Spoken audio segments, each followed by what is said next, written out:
guys, and welcome back to the channel. In today's video, I'm down at Innovative Speed Shop. We are borrowing Neal's Jeep. Definitely check out his information. I'll have that all down in the description below. Give him a huge thumbs up for letting me borrow his Jeep for the day. So as you can tell, we both have red Wranglers. They're both JL versions, and he recently did a 3.5-inch lift kit with 35-inch tires. So we're gonna compare my stock Wrangler to his lifted Jeep and see all the differences, if there's advantages, disadvantages, and also look at if this is a kit that I wanna put on my Jeep.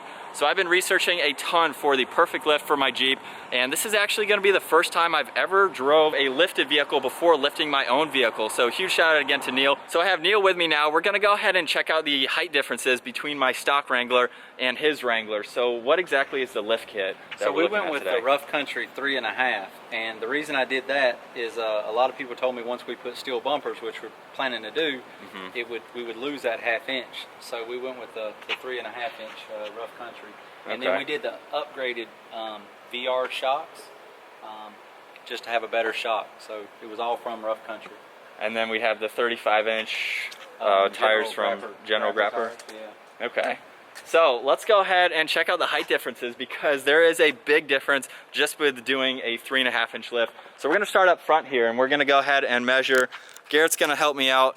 Let's do the stock Jeep first. So we're looking at, what, 26 inches to the top there? What do we have on this bumper? 32. So that's about 8 inches of height difference. That is crazy to see. We're gonna go ahead and measure the fender flares just to see their difference. All right, so looking at the top, we have just shy of 38 inches, and I forgot to do the stock one first.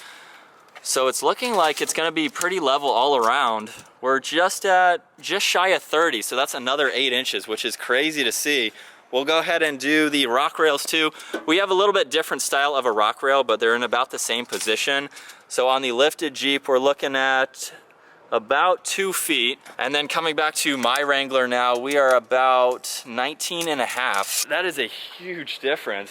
So we'll go ahead, we have 2 more points to do. We're gonna go right here at the top of the bumper, which is, was that just shy of 32 inches? And then looking at my Wrangler now, we're at 26.5. Man, your Jeep is so much bigger than mine. Oh my gosh. We have another measurement, like actual ground clearance. So from the frame, you're at 18 inches? Yep. And then I'm gonna guess like 12. Wow, you were 13? Right on. Yeah, just 12.5-ish? Yep. Wow. 5 inches is a big difference. When we went to Uwharrie, the Jeep was scraping like crazy. Neal, you're not gonna have any issues with this thing off-road. That's for sure. You could almost crawl underneath. That's how much ground clearance there is. That is a huge difference. But last up, we're gonna go ahead and check the hitch, because that is the lowest point, especially in the back for the departure angle. So we're gonna go right up to the bottom here. And we have, what is that, 21? And then on the back of mine, we have 16. So that's still a huge difference. I was scraping the trailer hitch as well. So there's kind of a rough overlook, the differences between a stock Wrangler and a lifted Wrangler, both being the same color, of course. Neal has some extra goodies on his as well. He's got the LED bar, I have some LED pods. You can see the top is wrapped too. I think it's a really cool design. And so now I think it's time to drive my first ever lifted Wrangler. I've reviewed a lot of Jeeps, but never a lifted one. So let's get the GoPros hooked up and take this for a spin. All right, so hopping up into the lifted Jeep, it's pretty crazy how our Jeeps are virtually identical specs. Which one is this again, the Altitude? Yeah, the Altitude package. Okay. So not the high altitude, the cheap altitude. But it seems to ride good, and it doesn't do all the bump steer and everything that everybody talked about that was worried about. It seems pretty solid right now. We haven't taken any turns with it just yet, but it feels very comfortable too. Do you have any issues with highway driving, any bumps? Like, the only thing I notice is when you go over a speed bump, maybe we could find some, it feels like the back end's really hard. Like it bottoms out in a sense? Well, it's just almost like it hits really hard. But I wonder if that's from the tire weight. Maybe. From the spare. It's just it's noticeably different. We're going left or right? Yeah, take a right. Well, bumps like that, I mean, to me it feels normal. Like the suspension I have in my Tacoma is pretty stiff, but I went with that option for heavier bumpers. This kind of feels like that. I wouldn't say it's like crazy stiff, but it's comfortable for you daily driving. Right. Right. One thing with the Wranglers too, we'll give it a little bit of gas here with these 35s, see if it lost any power. Yeah, that seems just like normal. Yeah, it's got normal pickup. I didn't notice any difference in loss of power. So one thing too with the larger tires, have you noticed anything with the speedometer being off? I haven't, but they were supposed to recalibrate it. Yeah. I don't know how to gauge if it is different. Okay. So we're good to go up here? Well, we'll find out. For a little bit? I don't know how far we should go. Just go all the way to the interstate. It's actually a pretty cool shot. Are you good with these branches here? Yeah, we can buff it out. So Neal's shop specializes in buffing. He did the full ceramic coating on my Tacoma, so when we go on trails like this, we can keep it a little bit more protected, which is nice.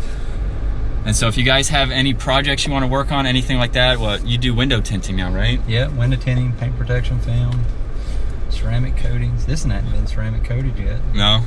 It'll buff. It's a Jeep. It's supposed to be made to go off-road, right? This is what I love too about the height difference. In my stock Jeep, as I think I mentioned earlier in this video, going to Uwharrie, I was scraping like crazy. We're just on a straight path right now, but we really don't even need to spot. Well, obviously we're not at a park, we're not doing anything crazy, so this definitely has plenty of ground clearance for all of this, which is nice. But so far, my initial thoughts with the rough country lift, I haven't really talked about that yet. I really like it. It seems like a really well put together kit, and you have some options you can add to it if you want, right? You can go with different springs or different shocks. We added a track bar is the only thing that we added, and we upgraded the shocks to a rebuildable shock. I've heard the track bar is a must for larger tires. I think that just helps with the stability of the extra weight, I think, right? Yeah. Yeah. That's what the beauty of a Jeep is. You can go ride and you see a path, you go find out what's at the other end. Yeah. This is stuff I've done pretty much my whole life since I got my first Tacoma. Being able to do stuff like this is a lot of fun. Well, this is awesome. We are just heading back on this trail, totally unexpected. Did not think that I'd be driving your Jeep off-road. Thanks for letting me check it out and do this. So is this the first time it's been off the pavement though? No, I actually found this with my daughter not too long ago, but I think my wife and my daughters actually had it in the mud. It came home a little muddy the other day with just them. So yeah, you know, we sort of built this for her, for the two of them to get out and ride around in. So nice. Something that was mildly built, but is still completely capable of doing all of this. Well, that's awesome. It's a good build so far. You've had this just over a month now? Right. I've had mine probably just under a month-ish. So you're beating me to all of these mods, but it's awesome to see how capable these Jeeps are and how many mods you can put on there. And I've seen so many parts so far, it's almost overwhelming what direction you want to go with it. But that's gonna wrap it up for our off-road time. Oh, you can hear the mud? Yeah, I guess we got a little more mud than we thought. For my first drive in a lifted Wrangler, once again, huge shout out to Neal. I think this could be a good kit to go. Comment down below, let me know if there's any other kits I should look at. I made a video a while back, what's the best lift kit for the JL Wrangler, and I had a huge list, about 5 or 6 lifts, and the rough country lift was on there. It was at the lower end of the budget, which I'm looking for something that's functional without breaking the bank. That's what I love to do on all of our projects. And so this seems like a pretty reasonable kit. It's a lot less than the lift kit on my Tacoma, so it's something that's doable for sure, and hopefully not all that hard to install, because we'll obviously be making a video on that. I can't think of anything else to talk about.